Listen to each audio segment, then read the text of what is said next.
मेरो दृष्टिकोण हो, यहाँहरू असहमत हुन सक्नुहुन्छ, मलाई मेरो भन्ने अधिकार छ, यहाँहरूलाई असहमत हुने अधिकार छ। तपाईहरू असहमत हुनुभयो भनेर युवराज सौरभलाई चोर हो भन्ने अधिकार यहाँहरूलाई छैन। मैले भनेको कुरा यिनीहरूले मानेनन्, मास गद्दार रहेछ भन्ने अधिकार पनि मलाई छैन। यो देशको राजनीतिज्ञ नैतिक छ? प्रश्न यो। जब विचारधारा सिद्धिन्छ, विचारधारा सिद्धिएको राजनीतिक अनैतिक हुन्छ, र जब राजनीति अनैतिक हुन्छ त्यसले देशको राष्ट्रियता, देशको स्वाभिमान, देशको देशभक्ति र देशको समृद्धि सब समाप्त पार्छ। त्यसकारण आज देश समृद्ध नभएको हो कि हुन नदिएको हो। देशको नागरिकता पनि चाहिन्छ, अन्तको नागरिकता पनि चाहिन्छ। देशभक्तिमा यो कहाँनिर मिल्छ होला? यही रेजिम, यही संविधान, त्यही व्यवस्था रहिरहने हो भने हामी कहिले पनि यो समस्या समाधान गर्न सक्दैनौँ। काठमाडौँका मान्छेले त भालेन्सालाई भोट दिए, भेदभाव त रहेन रहेछ नेपालमा। राष्ट्रपति दुईचोटि हुनुभयो, खतरा मोल्नुहोस्, यो विधेयक रोक्नुहोस्। एमसीसी पास नगरेर त हाम्रो पार्टी नै रहँदैन थियो। र यसो भन्नेहरू वामपन्थी छन्, ल्याउन चाहने त सिमाना पारिपट्टि छ, हामी लड्न जान्छौँ। त्यो ल्याउन दिने देशभित्र बस्छ, त्यसको विरुद्धमा आन्दोलन गर्ने या नगर्ने प्रश्न यो हो। यो अन्तिम युद्ध हो, लडौँ। मुलुकको कुरा हो, यो नागरिकको विषय हो। एकचोटि दलभन्दा माथि उठौँ, पार्टीभन्दा माथि उठौँ। नेपालको इकोनोमी विदेशीको हातमा दिने नागरिकता देऊ, नदिने नदिऊ। आउने चुनावमा यो कुरो उठाउनु आवश्यक छ, जानु आवश्यक छ र भन्नु आवश्यक छ। विकासका लागि बजेट आएको भनेर भनिएको एमसीसीले भित्र नव उदारवाद र नव उदारवादको विरुद्धमा नेपालले कुनै पनि नीति बनाउनु छैन भन्ने कुरा अहिले लागिराखेको छ। धेरै मित्रहरूले हेर्नुभयो, भयङ्कर ठुलो बिजुलीको तार टाँगिनेवाला छ, बिजुलीको तार त टाँगिएन, अर्थकै तारहरू टाँगिराखिएको स्थिति छ। तिमीले नेपालको नागरिकता लिनै पर्छ भनेर विधेयक बनाउने कुरो यो राजनीतिको टाट पल्टाइ हो। र त्यस अर्थमा यो नबुझेर बनाइएको छैन, यो नबुझेर बनाइएको छैन, बुझेर बनाइएको छ। यहाँभन्दा बढी अस्थिर हुन पनि दिँदैनन्, यहाँ देशलाई समृद्धिको बाटोमा पनि जान दिँदैनन्। खेलै गरेपछि तपाईँ हामी सधैँ रणभुल्लमा, अनि तपाईँ हामी सधैँ रणभुल्लमा बसेपछि विचार जति उनीहरूका लागु हुन्छन्। यस्ता राजनैतिक दलबाट शासन चल्छ, देश जन्मिन्छ, देश रहन्छ वा रहँदैन भन्ने चाहिँ छलफलको विषय हो कि। तर हामी सबैले झोला बोक्न त छोडेका छैन। नागरिकता विधेयक गलत, तर हाम्रो पार्टी त्यहाँ छ, त्यसकारण मैले विरोध गर्नु हुँदैन भन्ने कुरा जबसम्म नागरिकको दिमागमा रहन्छ, राष्ट्र कसरी अगाडि जान सक्छ? देशको अर्थतन्त्र धाराशायी पार्ने खेल गजबले भइराखेको स्थिति छ। अहिले इतिहास पढाइँदैन, संस्कृति पढाइँदैन, पढाइन्छ के भनेर भन्दाखेरि विदेशी संस्कृति, च्यातिएको पेन्ट, ओके, अनि त्यसपछि बर्थडे, यो पढाइन्छ। नागरिक तपाईँ हामी स्कुलमा पठाएका बच्चा बच्चीलाई कलेज र स्कुलले के पढाइरहेछन् भन्ने कुरा हामीले हेरेका छौँ। यहाँहरू समक्ष मैले राख्नुपर्ने कुराहरू थोरै छन्। नागरिकताको विधेयकमा 70 करिब वर्षदेखि छलफल चलिराखेको छ। पहिलो कुरो त हामीले के ख्याल गर्नु आवश्यक छ भने 70 वर्षको यो लामो समयमा छलफल चाहिँ हामीले के बारेमा गर्यौँ? एक, यो सम्पूर्ण नेपाली नागरिक, विज्ञहरू, राजनैतिक पार्टीहरू र देशभक्त नागरिकहरूले विचार गर्नुपर्ने कुरा हो। यसबारेमा यहाँभन्दा ज्यादा भन्न चाहन्न। दोस्रो कुरो, हामी यो माग कोसँग गरिरहेछौँ? 2047 सालमा पञ्चायती तानाशाहीका विरुद्धमा आन्दोलन गरियो र देशलाई राम्रो बनाउनका लागि आन्दोलन गरिराखियो। उहाँहरू त्यति बेला यही कुरो भन्नुहुन्थ्यो, त्यसपछि चुनावमा पनि उहाँहरू यही भन्नुहुन्थ्यो। आज उहाँहरू जति सबै सत्तामा हुनुहुन्छ, कोही विपक्षमा, राष्ट्रपतिज्यूको कुरो पनि उठ्यो। अध्यादेश त उहाँले पनि ल्याउनु भयो, अध्यादेश ल्याउने बेला उहाँले ठिक गर्नुभयो। अब अहिले बेठिक उहाँले यो हामीले माग राखेको कुरो के हो मलाई थाहा छैन। प्रश्न त्यस अर्थमा नागरिकतामा विदेशीहरूले व्यापक रूपमा दबाब दियो, खेल्यो भन्नुभन्दा पनि हामीले देशमा कस्ता राजनैतिक पार्टीहरूको खेती गर्यौँ, प्रश्न चाहिँ यो हो। देशको राजनीति जिम्मा लिने व्यक्तिले राष्ट्रिय स्वार्थभन्दा पर गएर जब आफ्नो राजनीतिलाई खेती बनाउँछ, कहिलेसम्म यो आन्दोलन हामीले लड्ने हो? त्यसकारण प्रश्न नागरिकता विधेयकको भन्दा पनि यस्ता राजनैतिक दलबाट शासन चल्छ, देश जन्मिन्छ, देश रहन्छ वा रहँदैन भन्ने चाहिँ छलफलको विषय हो कि? मलाई त्यस्तो लाग्छ। यसबारेमा पनि यहाँभन्दा धेरै बताइरहनु पर्ने आवश्यकता म देख्दिनँ। यहाँहरूले यति भनेपछि बुझ्नुहुन्छ। तर हामी सबैले झोला बोक्न त छोडेका छैन, झोला त बोकेकै छौँ। नागरिकता विधेयक गलत, तर हाम्रो पार्टी त्यहाँ छ, त्यसकारण मैले विरोध गर्नु हुँदैन भन्ने कुरा जबसम्म नागरिकको दिमागमा रहन्छ राष्ट्र कसरी अगाडि जान सक्छ? त्यसकारण पट्टाक्षेपको अवस्था हो कि अब नागरिक बन्ने कुरा हो कि भन्ने लाग्छ। देशमा करिब 70% वामपन्थ छ राजनीतिमा। वामपन्थको अर्थ परिवर्तन, सुधार, मानिसको समृद्धि, मानिसको एउटा हैसियतको निर्माण हो। तर देशको वामपन्थले परिवर्तन खोजिरहेछ, देशको वामपन्थले नागरिकको समृद्धिको कुरा गर्छ, अनि देशको वामपन्थले राष्ट्रको अस्मिताको कुरा गर्छ भनेपछि प्रश्न नागरिकताको हो कि वामपन्थ समाप्त भएको बारेमा नागरिकको चिन्ता हो? यहाँनिर बडा महत्त्वपूर्ण बहसको कुरो होला मलाई यस्तो लाग्छ।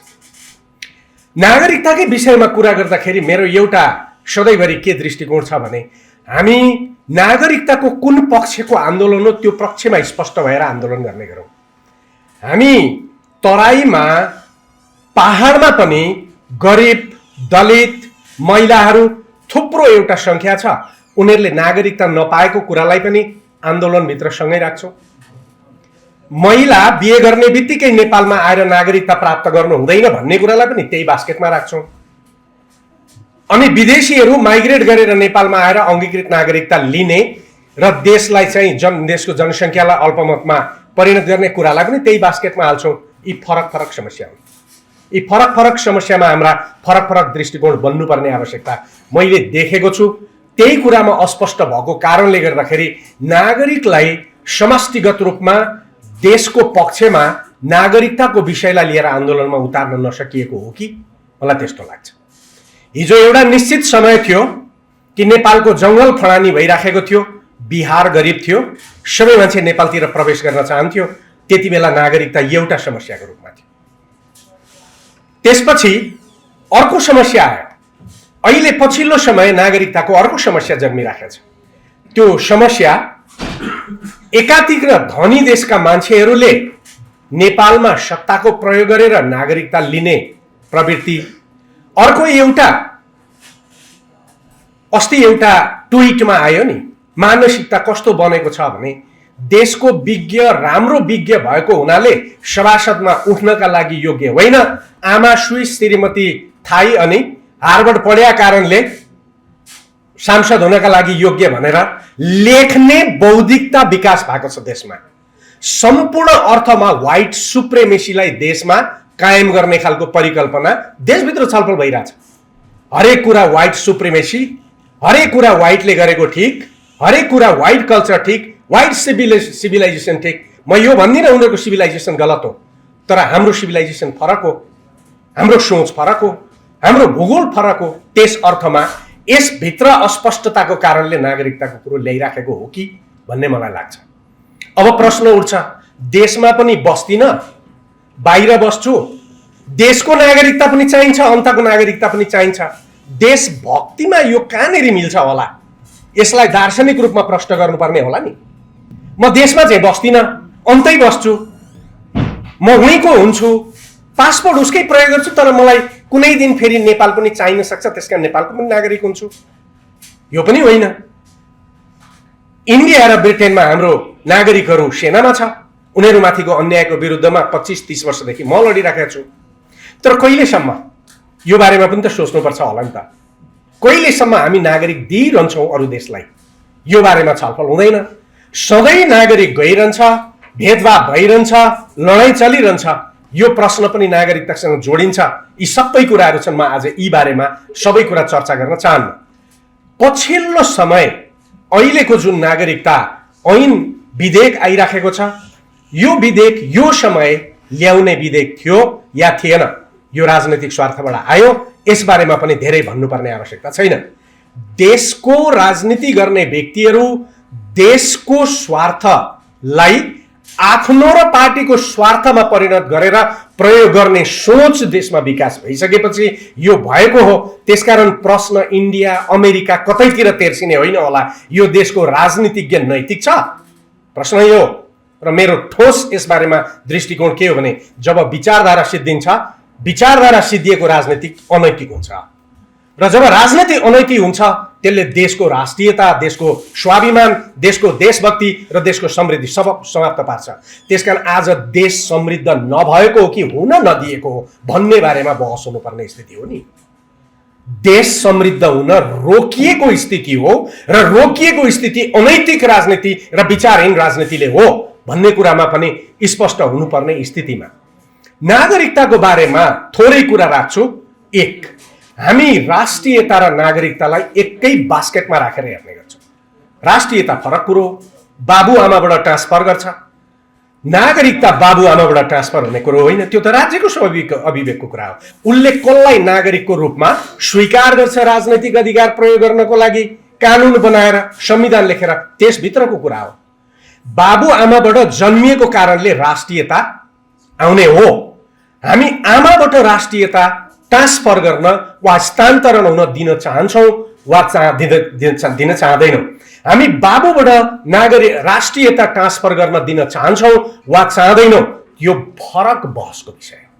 तर हामी बेला बेला राष्ट्रियताको कुरा गर्छौँ, त्यहाँ नागरिकताको कुरा गर्छौँ, बेला बेला नागरिकताको कुरा गर्छौँ, त्यहाँ राष्ट्रियताको कुरा गरिराखेका हुन्छौँ। राष्ट्रियता व्यक्तिको एउटा पहिचानसँग गाँसिएको कुरा हो। नागरिकता व्यक्तिको राज्यमा बसेर, राज्यका कानुनभित्र बसेर राज्य सञ्चालनमा संलग्न हुन पाउने, राज्यको विकासमा सरिक हुन पाउने व्यक्तिको विशेषाधिकारको कुरा हो। अब यस अर्थमा अहिले जुन विधेयकमा सबैभन्दा ज्यादा छलफल भइराखेको विषय हो, के बिहे गरेको भोलिपल्टै महिलालाई नागरिकता दिनु आवश्यक छ या छैन भन्ने खालको कुरो। नागरिकता, कुनै पनि देशको नागरिकता त्यो व्यक्तिले खोजेर पाउने चिज हो नि, अरूले दिने कुरो हो र? भोलि भारतले भन्ला युवराज सङ्ग्रौलालाई म नागरिकता दिन्छु, मैले लिने? त्यो त मेरो कुरा हो। म यो देशमा बस्दिनँ, म भारतमा बस्छु र म भारतमा बसेर भारतको नागरिक हुन्छु भन्नु भने त्यो मेरो अधिकारको कुरा हो। तर मेरो राष्ट्रियता फेरि पनि नेपाली हो। म भारतीय नागरिक हुन सक्छु तर राष्ट्रियता मेरो नेपाली हुन सक्छ। अब कोही व्यक्ति, कोही महिला बिहे गरेर नेपालको बोर्डर भित्र आउने बित्तिकै नेपालका राजनीतिक पार्टी उहाँलाई ट्रेमा राखेर नागरिकता दिन जान्छु भन्ने खालको कुरो, त्यो स्वयं विवाहित महिलाको अधिकारको उल्लङ्घनको कुरा हो। किनभने नागरिकता अरूमाथि थोपर्न सकिँदैन। नागरिकता उसको इच्छाले, र संविधानमा लेखिएको छ उसको इच्छाले, चाहनाले भन्ने शब्दमा संविधान विरुद्धमा कुनै पनि महिलालाई तिमीले नेपालको नागरिकता लिनै पर्छ भनेर विधेयक बनाउने कुरो, यो राजनीतिको टाटपटाइ हो। र त्यस अर्थमा यो नबुझेर बनाइएको छैन, यो नबुझेर बनाइएको छैन, बुझेर बनाइएको छ। र अघि मैले भने विचारहीन राजनीति अनैतिक बन्छ र अनैतिक राजनीतिले यस्तै काम गर्छ। त्यसकारण यो आन्दोलन नेपालका यी राजनैतिक विचारहीन राजनैतिक पार्टीका विरुद्ध उठ्यो भने यो आन्दोलन उठ्छ, होइन भने कसका विरुद्ध भन्ने परिभाषा नगरिकन यदि हामीले यो आन्दोलन उठाउन खोज्यौँ भने यो आन्दोलन उठ्दैन। राज्यका विरुद्ध हामीले उठाएको भने राज्य त उनीहरूले क्याप्चर गरिरहेछ नि त, कसको विरुद्धको आन्दोलन हो यो? त्यसकारण यो बारेमा प्रश्न हुनुपर्ने आवश्यकता मैले देखेको छु। अब यसो हो भने यो महिलाले नेपाल प्रवेश गर्ने बित्तिकै नागरिकता आज किन खोजिएको हो भन्ने बिग पिक्चर नहेरिकन हामीले समग्र नागरिकताका समस्यालाई एउटा बास्केटमा हालेर हेर्यौँ भने हामी यही नागरिकताको विधेयक ल्याउनका लागि सहयोग गरिराखेका हुन्छौँ। त्यसकारण मेरो बुझाइ के छ भने 1945, 1950, 1960 को दशकमा मान्छेको माइग्रेसनको कारणले, बसोबासका कारणले नागरिकताको एउटा अभियान, नागरिकताको एउटा माहौल निर्माण भएको थियो।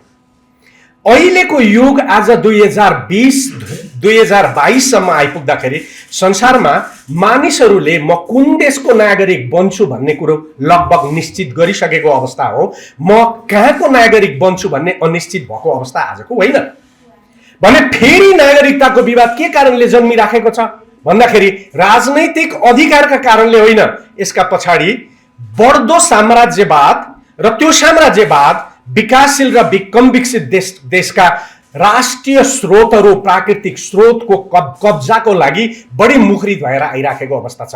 त्यसकारण कोही अमेरिकाको धनी व्यक्ति नेपालमा आएर नागरिकता लिन चाहन्छ, चीनको धनी व्यक्ति पनि नेपालको नागरिकता लिन चाहन्छ, किनभने उसका देशका राष्ट्रिय स्रोतहरू एउटा त ऊ प्रिजर्भ गर्न चाहन्छ, दोस्रो सकिराखेको छ।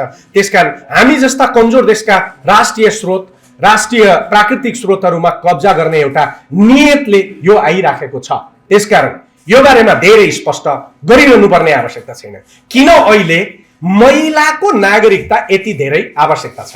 यदि तपाईँ हामीले हेर्यौं भने दुईटा सिद्धान्तबाट देश प्रभावित छ। एक, पश्चिमाहरू विभिन्न किसिमका आइएनजिओ र परामर्शदाताका नामबाट देशलाई एउटा कन्ट्रोल इन्स्टेबिलिटी, नियन्त्रित अस्थिरताभित्र राख्न चाहन्छन्। यहाँभन्दा बढी अस्थिर हुन पनि दिँदैनन्, यहाँ देशलाई समृद्धिको बाटोमा पनि जान दिँदैनन्। खेलै गरेपछि तपाईँ हामी सधैँ रणभुल्लमा, अनि तपाईँ हामी सधैँ रणभुल्लमा बसेपछि विचार जति उनीहरूका लागू हुन्छन्। कोअपरेटिभ समाप्त गरिराखेका छ। यहाँहरूले देख्नु भएको छ, आमा समूहले चलाएका कोअपरेटिभ अब चल्न नसक्ने स्थितिमा पुगेका छन्।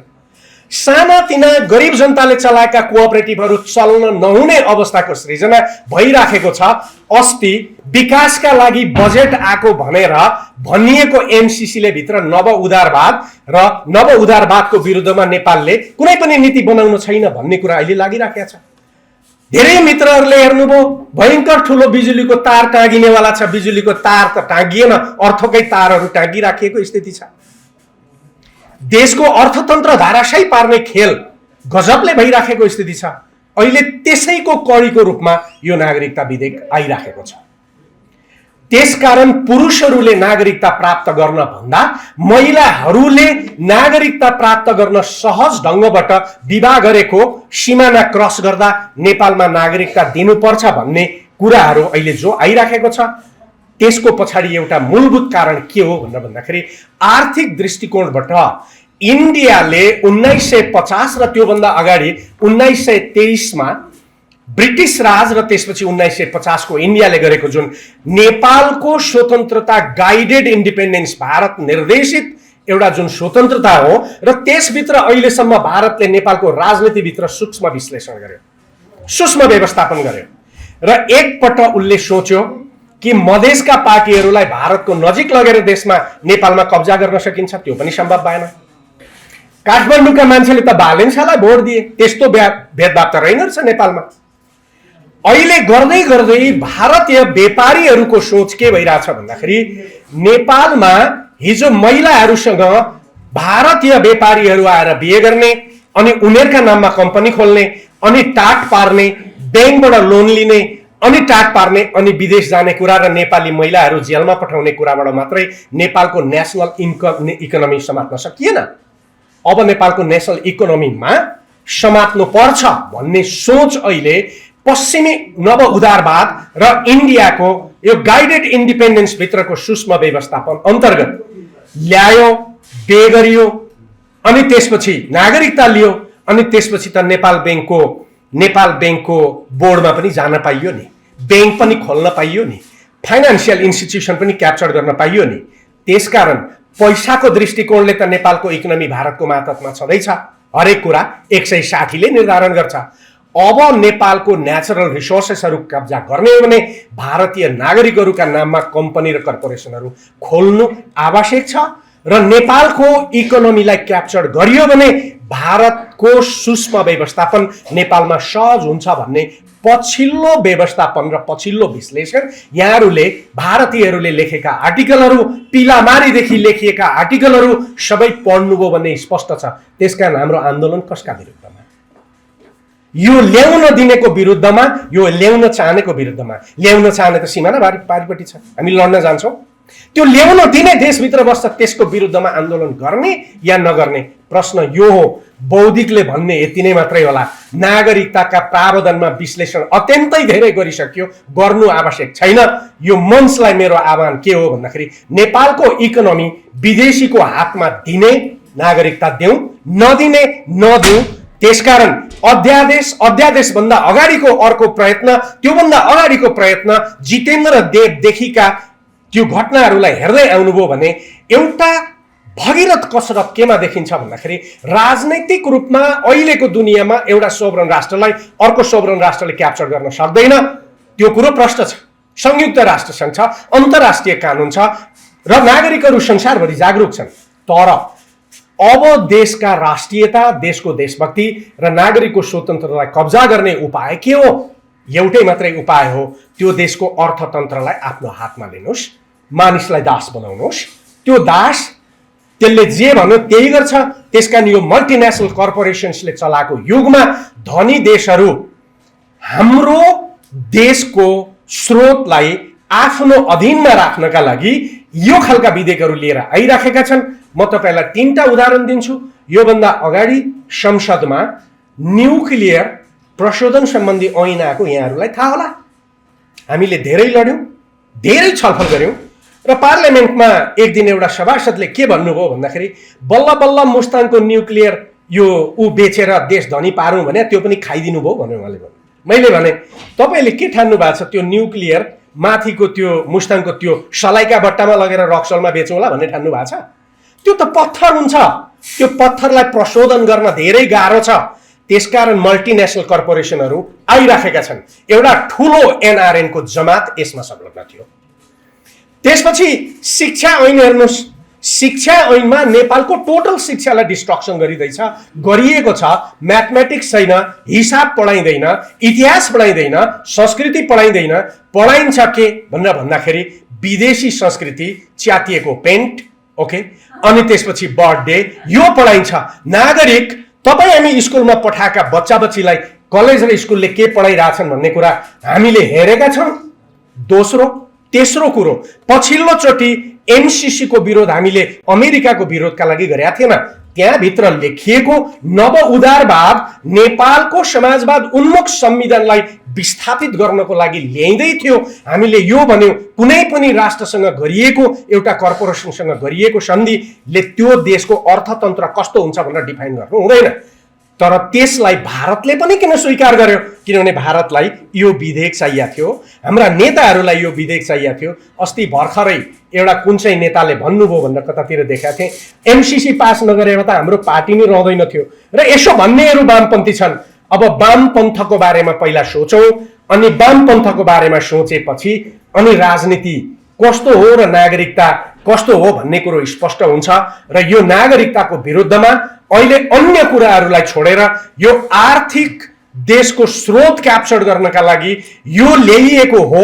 यो नेसनालिटी र नागरिकता फरक कुरा हो र यो देशको अर्थतन्त्र समात्नको लागि, क्याप्चर गर्नको लागि केवल भारत मात्रै होइन अन्य शक्तिहरूसहित मिलेर ल्याउन लागि हो भन्ने चेतना नागरिकहरूसँग इस्टाब्लिस गरौँ। यदि गर्न सकिएको खण्डमा यो नागरिक ऐनलाई असफल पार्न सकिन्छ र आउने चुनावमा यो कुरो उठाउनु आवश्यक छ, जानु आवश्यक छ र भन्नु आवश्यक छ। यति भन्दै म आफ्नो कुरो यहाँभन्दा बढी राख्न चाहन्न। म राजनीति भन्दा पनि मैले देखेको महत्त्वपूर्ण विषय चाहिँ यो हो।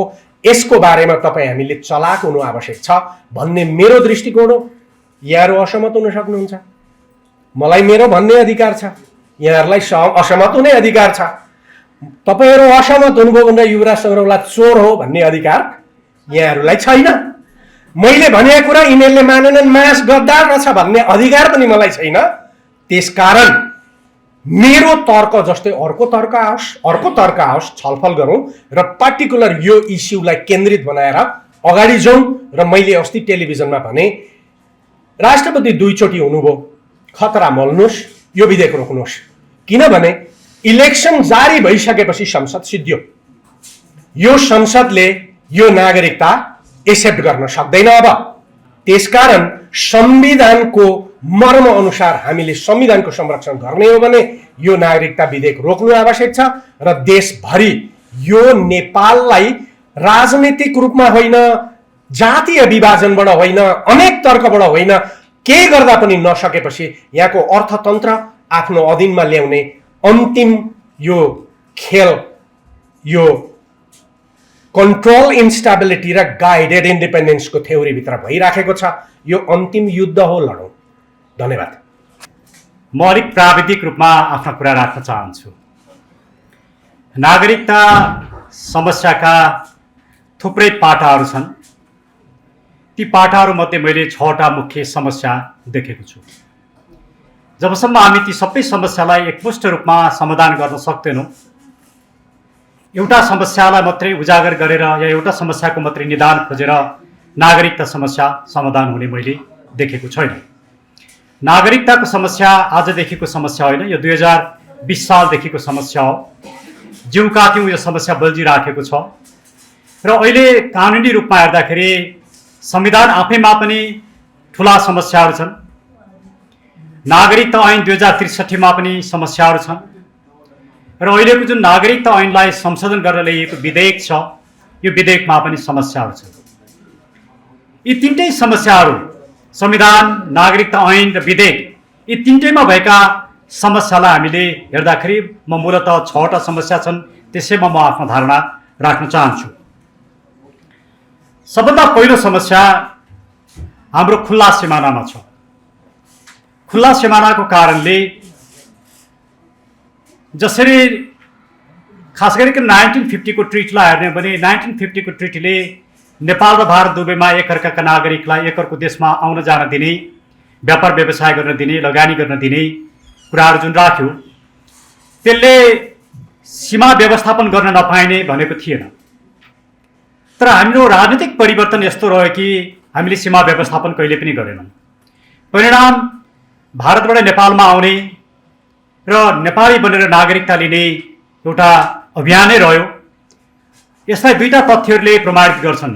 एउटा तथ्य, यसभन्दा अगाडिका भारतका गृहमन्त्री राजनाथ सिंह, अहिलेका डिफेन्स मिनिस्टर राजनाथ सिंहले 2015 को सेप्टेम्बरमा के बोले भने नेपालको नागरिकहरूमध्ये 1/3 नागरिकहरू चाहिँ भारतीयहरूले नागरिकता लिएका छन् र अझै 40% नागरिकता लिन बाँकी छ र उनीहरूलाई नागरिकता दिनुपर्छ भने। र नेपालको संविधान जारी हुने क्रममा भारतले 7वटा बुदामा असहमति राख्यो।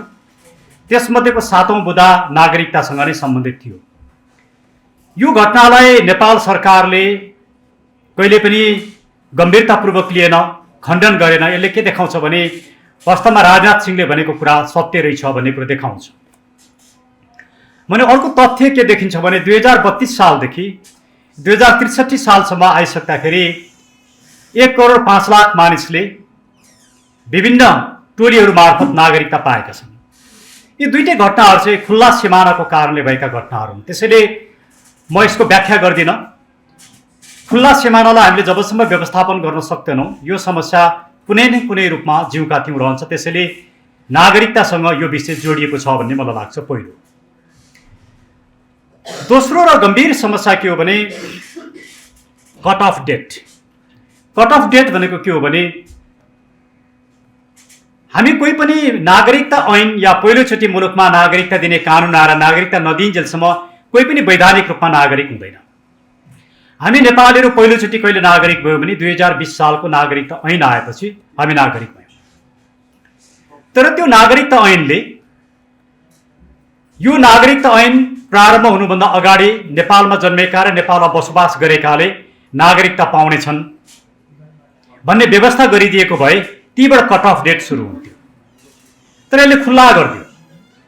त्योभन्दा पछाडि पनि जन्मका आधारमा, बसोबासका आधारमा नागरिकता पाउने कुरा रह्यो र 2015 सालसम्मको संविधानमा हामीले नागरिकताको कुनै व्यवस्था नै गरेनौँ। 2019 सालको संविधानले त्यही 2009 सालको कानुनलाई क्यारी गर्यो र खुल्ला व्यवस्था गर्यो, कट अफ डेटको व्यवस्था गरेन। परिणाम त नेपालमा बसोबास गरेर नेपालमा जन्मेका व्यक्तिहरूले नागरिकता पाए र हुँदाहुँदै यो समस्या यति चर्को बने कि 1,05,00,000 मानिसले नागरिकता पाए। 2047 सालको संविधान बन्दाखेरि त्यसले एउटा राम्रो काम गर्यो र त्यसले एउटा कट अफ डेट स्पष्ट रूपमा राख्यो। त्यो कट अफ डेट 2046 साल चैत मसान्तभित्रमा नेपालमा जन्मेका र नेपालमा बसोबास गरेका व्यक्तिले नागरिकता पाउँछन्।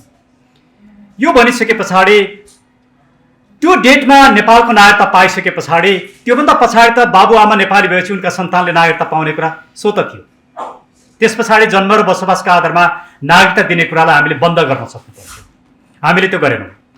63 सालको अन्तरिम संविधानका थुप्रै कमी कमजोरी छन्, तर एउटा राम्रो व्यवस्था त्यसले के गर्यो भने कट अफ डेटलाई 2047 सालको संविधानसँग लगेर जोड्यो। 2072 सालको संविधानको सबभन्दा ठुलो कमजोरी कट अफ डेटमा के छ भने यसको धारा 11 को 2 र 3 मा दुईटा भाषा छन्। एउटा भाषा धारा 11 को 2 मा यो संविधान प्रारम्भ हुँदाका बखत भन्ने छ। यो संविधान प्रारम्भ हुँदाका बखत नेपालको नागरिक भएको बाबु वा आमाबाट जन्मेको सन्तानले वंशजको आधारमा नागरिकता पाउँछ, वा बाबु वा आमा।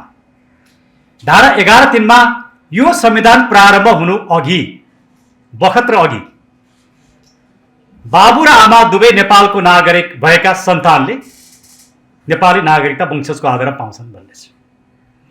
यी दुवै प्रावधान एक आपसमा बाजिएका प्रावधान हुन्, जुन प्रावधानको कुनै औचित्यता छैन। एउटा मात्रै प्रावधान राख्नु पर्थ्यो।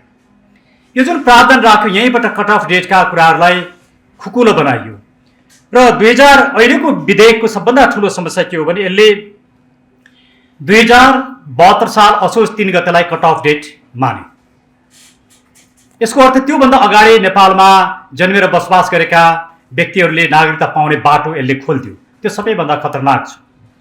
तर मेरो व्याख्या अलिक फरक छ। मेरो व्याख्या के छ भने संविधानमा यो संविधान प्रारम्भ हुनुभन्दा अघि या यो संविधान प्रारम्भ हुँदाका बखत भनेको चाहिँ के हो भने त्यो बेलाको एक्जिस्टिङ ल अनुसार नागरिकता पाएको भनेको। त्यो बेलाको एक्जिस्टिङ ल के हो भने अन्तरिम संविधान। अन्तरिम संविधानले रिफर केलाई गर्यो 2047 सालको नागरिकता सम्बन्धी व्यवस्थालाई रिफर गरेर 2046 साल चैत मसान्तलाई बनायो। त्यसले 2072 सालको संविधानको आशय चाहिँ 2046 साल चैत मसान्तलाई कट अफ डेट बनाउने हो। तर अहिलेको विधेयकले के गर्यो 72 साल असोज 3 गते भने जुन टिटानी गर्यो यो संविधानसँग बाजिएको छ भन्ने मेरो व्याख्या। हामी यसलाई स्थापित गर्न सक्यौं, नागरिकता अहिलेको विधेयक जुन छ त्यसलाई रोक्न सक्छौं। संविधान पनि गलत छ, यो नागरिकता ऐन पनि गलत छ, विधेयक पनि गलत छ भने संविधानै गलत भएपछि अदालतले रोक्न सक्दैन। त्यसले मेरो व्याख्या अलिकति यसमा फरक छ। दोस्रो समस्या कट अफ डेट। तेस्रो समस्या हो टोली बनाएर नागरिकता बाँड्ने कुरा। यो दुनियाँमा काहीँ नहुने काम हामीले गर्यौं।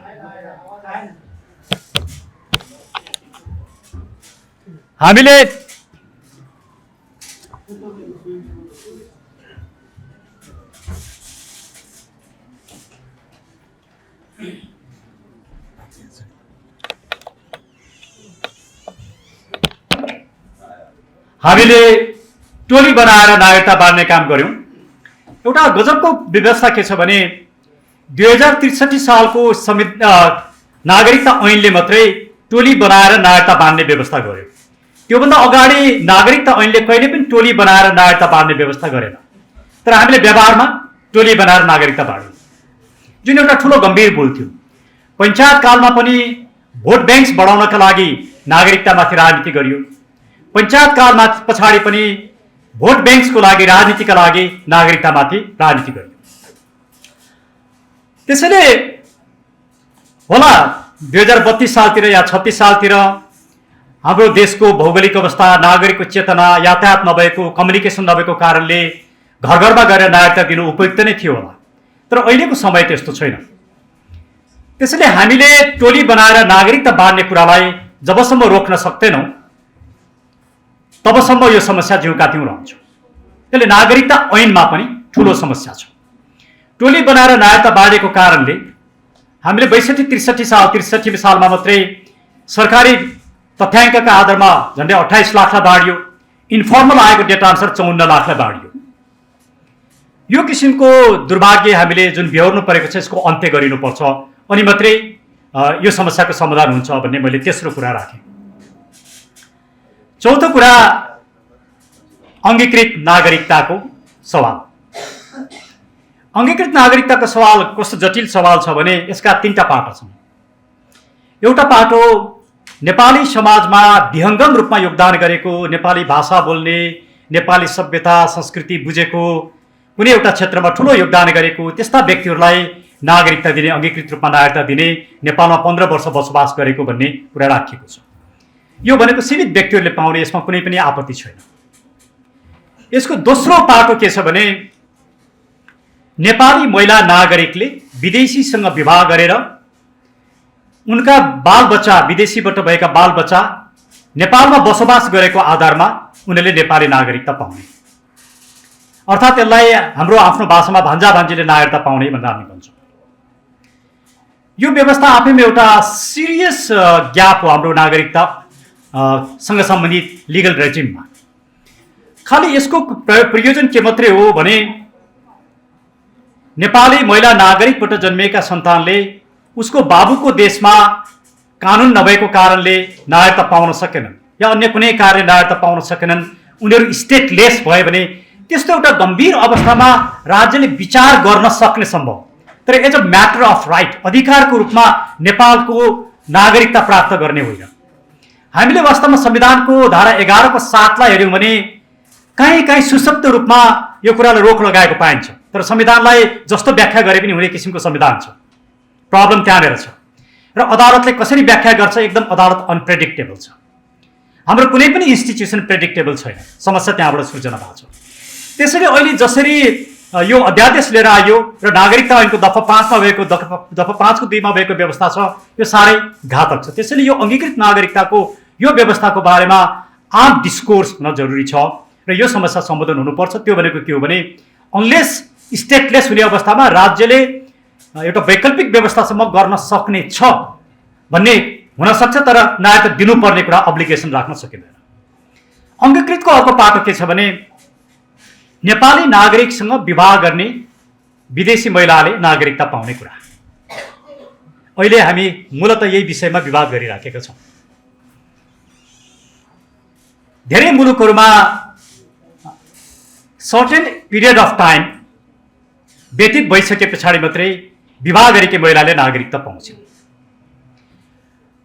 साउथ एसियन कन्ट्रिजहरूलाई हेर्यो भने त्यही छ। भारतलाई नै हेर्यो भने कम्तीमा 7 वर्ष व्यतीत भएपछि नागरिकता पाउने प्रक्रियासम्म चलाउन पाइन्छ, पाइहाल्ने होइन। जापानमा जिन्दगीभर बसेर पनि पाइँदैन। यस्ता थुप्रै मुलुकका आफ्ना कुराहरू छन्। नेपालको कन्टेक्स्टमा विवाह गरेको भोलिपल्ट नै नागरिकता दिने गरी अहिलेको विधेयकमा र नागरिकता ऐनमा भएको व्यवस्था ज्यादै घातक छ। त्यसैले हामीले यो व्यवस्था के हो भने नागरिकता भनेको त्यो मुलुकप्रतिको लोयल्टीसँग, यो मुलुकप्रति मेरो आस्था छ, यो मुलुकसँग म जोडिएको छु, यो मुलुकको माटोप्रतिको मेरो माया छ, यसको सार्वभौमिकतालाई म माया गर्छु, यसको भौगोलिक अखण्डतालाई म माया गर्छु भन्ने कमिटमेन्ट हो। त नेपाल एउटा त्यस्तो मुलुक हो। 2020 सालको 2009 सालको संविधानमा त ऐनमा त थियो कि नागरिकता लिँदा ओथ गर्नै पर्दैन, हामीले शपथ लिनै पर्दैन। तर दुनियाँका प्राय सबै मुलुकहरूमा नागरिकता लिँदाखेरि शपथ लिनुपर्छ, म यो मुलुकप्रति वफादार छु भनेर। हामीले शपथ पनि लिन नपर्ने गरी नागरिकतालाई यति खुकुलो बनायौं र विवाहित महिलाले म यो मुलुकप्रतिको मेरो लोयल्टी छ भन्ने जनाउने कुरा आज विवाह गरेर भोलि कायम हुँदैन। त्यसैले सर्टेन नम्बर अफ इयर्स पार गर्नै पर्छ। 7 वर्षको लागि त सबैको एक किसिमको संसदभित्र पनि सहमति भएको थियो, तर प्रचण्डजीको भारत भ्रमण पछाडि 7 वर्षको प्रावधान हट्यो। यो आफैमा एउटा अचम्मको राजनीति छ।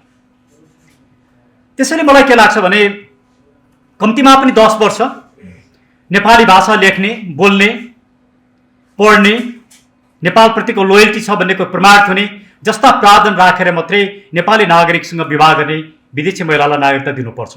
नागरिकता दिन भन्न पाइँदैन, ह्युमन राइट्सको भायोलेसन हुन्छ। तर हामी एकदमै सचेत हुनुपर्छ भन्ने मलाई लाग्छ। चौथो समस्याको बारेमा। 5औं समस्या वंशजको नागरिकताको समस्या छ। वंशजको नागरिकताका केही पाटाहरू छन्। पहिलो कुरा त ओम सर यही हुनुहुन्छ। नागरिकताले पोलिटिकल राइट सिर्जना गर्छ, cultural right, economic right. Exercise गर्नलाई नागरिक बनिरहनै पर्दैन, त्यो जन्मसिद्ध अधिकार हो, त्यो कसैले खोज्नै सक्दैन। तर हामीले दुई किसिमका नागरिकता बनायौँ, एउटा पोलिटिकल राइट हुने नागरिक र अर्को साउथ एसियन कन्ट्रिज भन्दा बाहिर बस्ने, जहाँ धेरै ठुल्ठुला मान्छेका छोराछोरीहरू, आफ्ना मान्छेहरू साउथ एसियन कन्ट्री भन्दा बाहिर बस्छन्, युरोप अमेरिकातिर बस्छन्। उनीहरूले चाहिँ आर्थिक, सामाजिक र सांस्कृतिक अधिकार प्रयोग गर्ने, नागरिकता पाउने धारा 14 को व्यवस्था गर्यो। एक त यो व्यवस्था आफैमा विभेदकारी छ, डिस्क्रिमिनेटरी छ। दोस्रो, नागरिकतालाई दुईटा क्लासमा बाँडियो। तेस्रो, इकोनोमिक पावरलाई हेरियो र सर्टेन पोलिटिकल इकोनोमी, खास गरिकन मार्क्सिस्ट फिलोसफीमा पोलिटिकल इकोनोमीलाई हेरिन्छ। कसरी कानुन बन्छ, सर्टेन क्लासको राइट त्यसले कसरी प्रिजर्भ गर्छ भन्ने कुरालाई हेरिन्छ। त्यसैले यो पोलिटिकल इकोनोमीको आधारमा जसरी डिस्क्रिमिनेटरी किसिमको धारा 14 बनेको छ र यसले जुन किसिमको नागरिकता क्रिएट गरेको छ, यो आफैमा म यसमा सन्तुष्ट छैन। यो डिस्कोर्स खासै उठेको छैन। किन उठ्दैन भने हामी सबैका छोराछोरी विदेशमा छन्, हामी यो बोल्न चाहदैनौँ, तर यो बोल्नुपर्ने विषय छ। अर्को के छ भने वंशजको नागरिकता पाउँदाखेरि हो कतिपय यस्ता समस्याहरू छन्। आमा नेपाली छिन्, बाबुको टुङ्गो लागेको छैन, बाबु कहाँ छ थाहा छैन, छोराछोरीले नागरिकता पाएका छैनन्, यस्ता व्यक्तिले नागरिकता पाउनुपर्छ। अदालतले पनि थुप्रै निर्णय गरिसकेको छ। त्यो नियमित प्रक्रियाबाट नागरिकता पाउने कुरा हो। हामी नियमित प्रक्रियाबाट नागरिकता दिँदैनौँ अनि हामी टोली बनाएर नागरिकता बाँड्छौँ कि अहिले पनि के भन्यो भने यो विधेयक ल्याउनु पछाडिको जस्टिफिकेसन 10 लाख मान्छेले नागरिकता दिइन्छन्। कुन सोर्सबाट पत्ता लाग्यो ती को हुन् त? त्यो 10 लाख कहाँ छन्, को हुन्, के भएर चाहिँ 10 लाखले नपाएका रहेछन्? त्यो डेटा त आउनु पर्यो नि। मलाई लाग्छ केही हजार मानिसहरू मैले भनेको अवस्थामा छन्। आमा नेपाली छिन्, छोराछोरी छन्, नागरिकता नपाइसके पछाडि स्कुलमा एडमिसन हुन पाइँदैन, एक्जाम दिन पाइँदैन, ब्याङ्क खाता हुँदैन, जागिर पाइँदैन, लाइसेन्स पाइँदैन, एउटा अमानवीय जिन्दगी बिताउनु पर्छ। हामीले कसैलाई पनि यो रूपमा एउटा प्रेसर गर्न हुँदैन, त्यस रूपमा हामीले फोर्स गर्न हुँदैन, पुस गर्न हुँदैन। तर यसको अर्थ सेल्फ डिक्लेरेसन गरेरै वंशजको नागरिकता पाउने कुरा त्यति सजिलो पनि बनाउनु हुँदैन। फेरि वंशजको नागरिकता जस्तो विषयमा प्रत्येकचोटि कानुनमा परिवर्तन गरेर संशोधन गरेर खुकुलो बनाउने कुरा पनि उपयुक्त होइन। त्यसले नेपाल कस्तो, हाम्रो डिस्कोर्स कस्तो भयो? वंशजको नागरिकतामा हामी पटक पटक कानुन र संविधानमा परिवर्तन गर्छौँ। कस्तो मुलुक हो? 5औं समस्या। 6औं समस्या संविधान आफैभित्रको समस्या। संविधानले नागरिकताको जुन रेजिम बनायो, यही रेजिम, यही संविधान, त्यही व्यवस्था रहिरहने हो भने हामी कहिले पनि यो समस्या समाधान गर्न सक्दैनौँ। त्यसैले खुल्ला रूपमा समाजशास्त्रीहरू, राजनीतिशास्त्रीहरू, कानुनवेत्ताहरू, समाजका विभिन्न क्षेत्रका व्यक्तित्वहरू एक ठाउँमा भेला भएर नागरिकताको विषय, यी सबै समस्याको एउटा प्याकेजको रूपमा समाधान नखोज्ने हो भने हामी 10 वर्ष पछाडि पनि नारायण दाइले यस्तै कार्यक्रम आयोजना गर्नुहुन्छ, हामी आउँछौँ। अब हिरण्य दाइले जोडतोडका साथ बोल्नुहुन्छ, उहाँको भाषण हामी सुन्छौँ। ओम सर सबैको भाषण सुनेर बसिरहनु भएको छ, उहाँले फेरि एउटा आर्टिकल लेख्नुहुन्छ, हामी यति मात्रै गर्छौँ, तर समस्या समाधान हुँदैन। त्यसैले यहाँले जुन यो अभियान चलाउनु भएको छ, एउटा नागरिकको हैसियतले मेरो पूर्ण साथ र समर्थन छ। यो नागरिकलाई, आम नेपाली नागरिकले साथ दिन जरुरी छ।